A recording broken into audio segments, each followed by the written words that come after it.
Hi, hello, నమస్తే. ఒక మంచి విషయం. కడుపు నిండా అన్నం తినకపోయినా పర్వాలేదు, కానీ ఆకలి వేసిన ప్రతిసారి అప్పు మాత్రం చేయకూడదు. ఎందుకంటే ఆకలి తీరినంత తేలికగా అప్పు తీరదు. ఆకలి మరలా మరలా వేస్తుంది, కానీ మరలా మరలా అప్పు దొరకదు. కష్టాలు సినిమాల్లో విలన్ రూపంలో వచ్చినట్లు అందరి జీవితాల్లోనూ వస్తాయి, కానీ పిల్లలకి మాత్రం ఆ కష్టాలతో పోరాడే ధైర్యం తల్లిదండ్రులే నేర్పాలి. ఒక వస్తువు కావాలంటే డబ్బుతోనే కొనాలి. గౌరవం కావాలంటే డబ్బు మన వంటిపైన కనబడాలి బంగారం రూపంలో.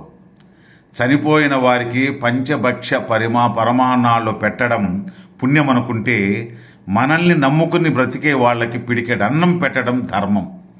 అందం అంటే ఏమిటని ఒక మిత్రుడు అడుగుతాడు.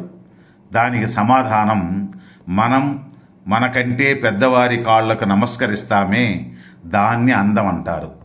పిల్లల్ని షాపింగ్కు తీసుకెళ్ళినప్పుడు ఆ వస్తువుకున్న ప్రైస్ చూసి, ఇంత కాస్ట్లీవి ఎందుకు నాన్న అని అంటారు చూడు, దాన్ని అందం అంటారు. అర్ధరాత్రి రద్దీ లేని ఆ టైంలో కూడా ట్రాఫిక్ రూల్స్ పాటిస్తారు చూడు, దాన్ని అందం అంటారు.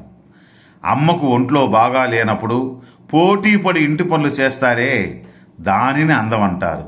అందం అనేది కళ్ళతో చూసేది మాత్రమే కాదు, మంచి పద్ధతులతో పనులు చేసేది కూడా అందమే. అందుకే అందాన్ని మనసుతో చూడాలి, బాహ్య స్వరూపాన్ని కాదంటారు. మన స్థానం ఎక్కడికి మారినా, మన స్థాయి ఎంత ఎత్తుకెదిగినా అన్నం చేత్తోనే కదా తింటాం. స్థాయి పెరిగింది కదా అని అరికాలుతో ముద్దలు చేసి తినం కదా. కాలినడకన నడిచేవాడైనా, విమానంలో తిరిగేవాడైనా ఒంటికి కట్టేది బట్టలే కదా, తినేది అన్నమే కదా.